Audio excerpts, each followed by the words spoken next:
We outside.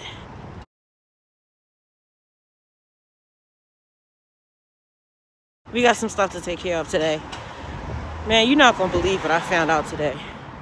I'm going to tell you later, but I feel some type of way about it. So I had to get out and walk around and get my head together. You ain't going to believe this shit. Okay.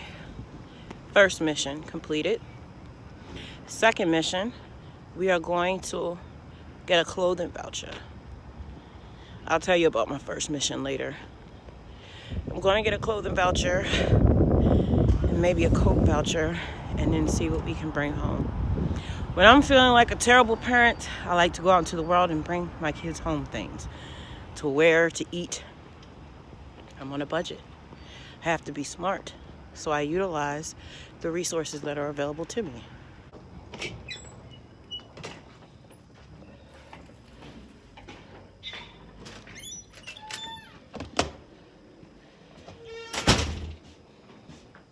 Whew. Hand sanitizer. I love hand sanitizer. Hi, I hope you're well. I'm here to get a clothing voucher and to sign up for. Are you guys still take appointments for your food?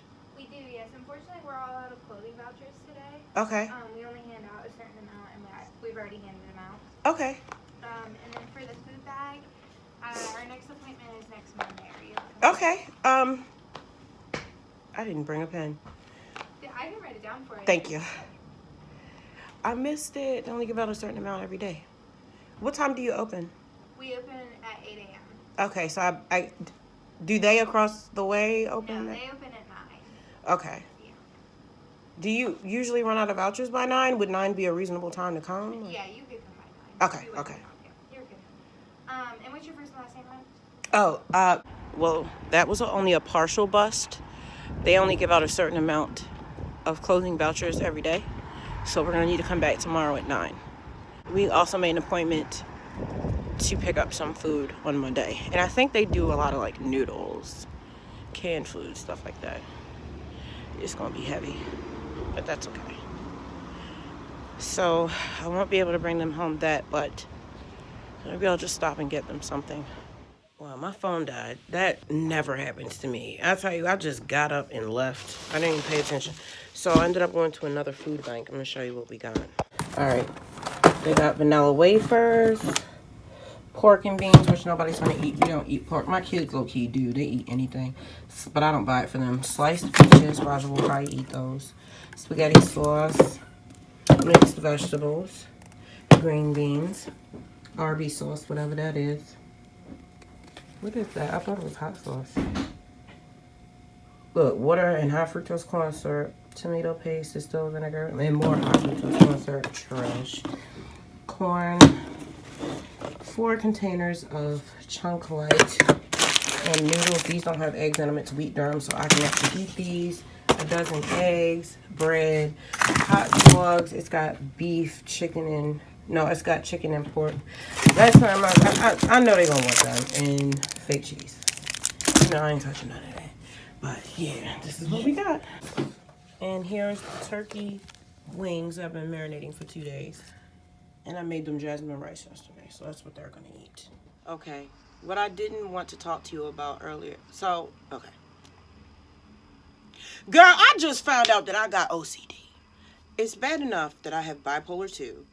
And I just got a diagnosis for avoidant personality disorder. Okay. That's taken me about a month to process. Just to find out that I have every single symptom of not just obsessive compulsive disorder, but ADHD as well. And so do all of my kids. How did I miss the fact that all my kids were ADHD? Considering that when they were with their grandmother, when I lost custody of them for 8 years, they were on medication for ADHD. I just thought that she was making it up to spite me. But they actually have it, and they've been living like they have it. You don't understand. Short attention span, making careless mistakes, appearing forgetful or losing things, being unable to stick to tasks that are tedious or time-consuming, appearing to be unable to listen or carry out instructions, constantly changing activity or tasks, having difficulty organizing tasks, being unable to sit still, especially in a calm or quiet surrounding, constantly fidgeting, being unable to concentrate on tasks, excessive physical movement, excessive talking. This is all my kids. being unable to wait their turn, acting without thinking, interrupting conversations, little or no sense of danger. Carelessness and lack of attention to detail, continually starting new tasks before finishing old ones, poor organizational skills, inability to focus or prioritize, continually losing or misplacing things, forgetfulness, restlessness and edginess, difficulty keeping quiet or speaking out of turn, mood swings, irritability, quick temper, inability to deal with stress, extreme impatience, taking risks in activities, often with little or no regard for personal safety or the safety of others. For example, driving dangerously. Who got 10 speeding tickets their first year of driving? ADHD in adults can occur alongside several related problems or conditions. Now check this out. One of the most common is depression, personality disorders, bipolar disorder, obsessive compulsive disorder. Raise your hand if you check your locks every 3 hours and to see if the stove is on. Raise your hand if you live by a law of threes. Raise your hand if you obsessively count things and you have done so since childhood and thought it was normal or maybe lucky. Raise your hands if you have washing and cleansing rituals. Raise your hands if you deep clean your house and your body 3 times a day.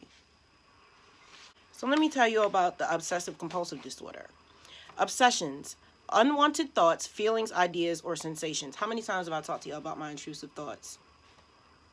Compulsions, repetitive behaviors that people feel the urge to perform, like the cleaning, the obsessive cleaning. Like, if my house is out of order, I freak out. I literally cannot function. If you put me in a space where things are disorganized, I'll start organizing them. Like waiting in line. OCD can significantly interfere with daily life. People with OCD may do tasks in a specific order every time. I do that. Need to count things. I do that. Have rituals of washing and cleaning. I do that. Check multiple times that the doors are locked or appliances are turned off. This is when I started getting upset. Repeat certain words or pray silently. How many times do I say I'm in a constant state of prayer? And the fact that this was even on this list upset me even more. Constantly seek reassurance or approval. Moving on. Avoid situations that can cause obsessions. Here go my avoidant personality disorder. I don't even want to have relationships. I don't want to open up my mail. I don't want to talk to people. I don't want to be in the world. Have difficulty concentrating. I can't focus on anything and I forget everything so much. I have to put so much effort towards focusing. And when I do, if you break my concentration, it's like my whole daggone world fall apart. And feeling exhausted. I wake up tired all the time. I can't believe I'm about to have a quadruple mental health diagnosis. Avoidant personality disorder, bipolar, obsessive compulsive disorder, and ADHD. I had to take a walk on that one. I had to process my emotions of being an inadequate mother and an inadequate human with a flawed brain. And I just had to go for a walk. And I've concluded that I'm going to kick this stuff right in its behind, punch it right in the face, and start facing the world. I'm just about to start going outside, talking to people, doing stuff that's the exact opposite of my nature. Because I'll be damned. Y'all not about to keep diagnosing me with stuff. Now, when I talked to my therapist today, she just would not stop writing. She was writing half the time. And right before I got my new diagnosis, she was doing that. She about to diagnose me with this. I know she is. It's crazy. I felt crazy. I just felt so damaged and unworthy of these children. Because all of these behaviors for the ADHD are all the issues we've been having. You guys never pay attention. You're so mindless. You don't even remember to close the door. I don't understand how you can't just close the shower curtain. Like, they just... On the positive side, now that I know, I can manage each of our situations better. I can be a better mom because I can be more patient. I can be more empathetic because now I get it. Now your behavior makes sense. Now I don't have to be triggered anymore by what they do. Because the triggering part wasn't so much that it was being done. It wasn't so much the hair upon the floor. It was the fact that you didn't clean up the hair upon the floor. But now I understand that the way your brain works, you might not even know that the hair is upon the floor. You know what I'm saying? This just changes everything. I feel like I've just stepped into a reality that everybody else in my family has been operating in. But it's like my mind, I cannot stop my mind from rewinding all the situations where I just cussed them out, flipped out, grounded them, whatever I did because they weren't living up to my expectations that in their world may have been impossible to achieve. And had I been more mindful, I could have restructured their life in a way where everybody could be okay.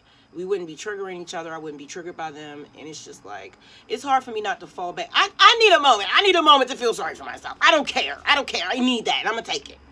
I'm going to drink me some decaf latte, peanut butter latte, and I'm going to feel sorry for myself for like 15 minutes.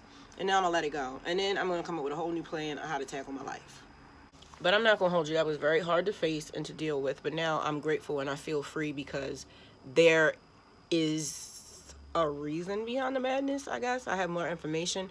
And the more information I have, the better I become, I guess. Because now I just have something to hold on to. I understand what's behind the behaviors and the triggers. And I don't have to beat myself up for the things that I need to do to manage my mental health.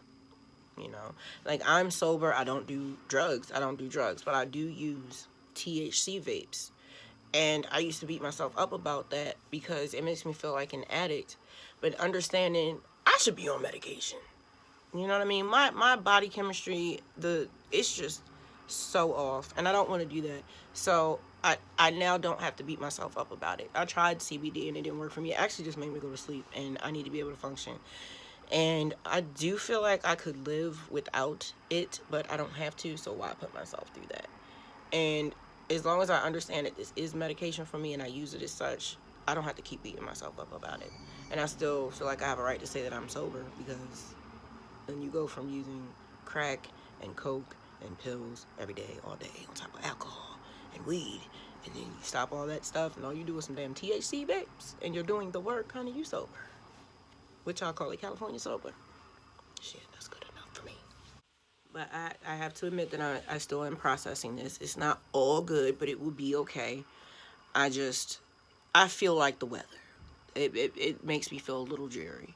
I'm starting to grasp just how damaged I am, and I need to start moving accordingly and treating myself this way and my children. And this honestly lets me off the hook of having to dig into their behind so much, because now I can see how much they've been through. Like I thought I did before, but now it's even 1,000 times worse.